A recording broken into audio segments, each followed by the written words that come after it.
ஆன்மீக நண்பர்கள் அனைவருக்கும் அன்பு கலந்த வணக்கங்கள். இன்றைக்கு நாங்கள் ஆன்மீகம் சம்பந்தமான பதிவில் வாழ்வில் வளம் பெற அருள் தரும் ஈச்சனாரி விநாயகரை பற்றி பார்க்கலாம் வாங்க. ஒவ்வொரு கோவிலுக்கும் ஏதாவது ஒரு தனி சிறப்பு இருக்கு. அந்த வகையில் தான் ஈச்சனாரி விநாயகர் கோவிலின் சிறப்புகளை பற்றி நாம் இன்றைக்கு பார்க்கலாம். ஈச்சனாரி விநாயகர் கோவில் தமிழ்நாட்டில் கோயம்புத்தூரில் இருந்து பொள்ளாச்சி செல்லும் தேசிய நெடுஞ்சாலை ஓரம் அமைந்துள்ள ஒரு பிரசித்தி பெற்ற விநாயகர் கோவிலாகும். 17ஆம் நூற்றாண்டில் திருமலை நாயக்கர் காலத்தில் பேரூர் பட்டீஸ்வரர் கோவிலுக்கு 5 அடி உயரம் 3 அடி பருமனான விநாயகர் சிலையை எடுத்து சென்றனர். ஈச்சனாரி பகுதியில் வண்டியின் அச்சு உடைந்து விட்டதால் அந்த இடத்திலேயே விநாயகர் சிலை பிரதிஷ்டை செய்யப்பட்டது. காஞ்சி சங்கர் ஆச்சியார் அவர்களின் அருள் ஆசியுடன் இங்கு விநாயகர் சிலை பிரதிஷ்டை செய்யப்பட்டதாம்.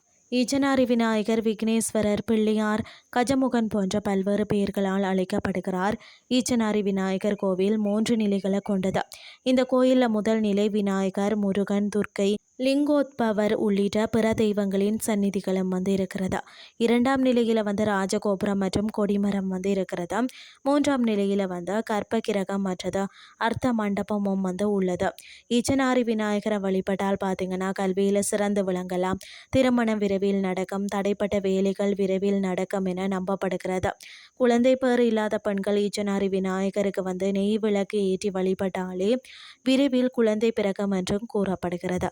இந்த கோயிலில் விநாயகர் சதுர்த்தி விழாவன்று ஈச்சனாரி விநாயகருக்கு சிறப்பு அபிஷேகங்கள் மற்றும் அலங்காரங்கள் நடைபெறும்.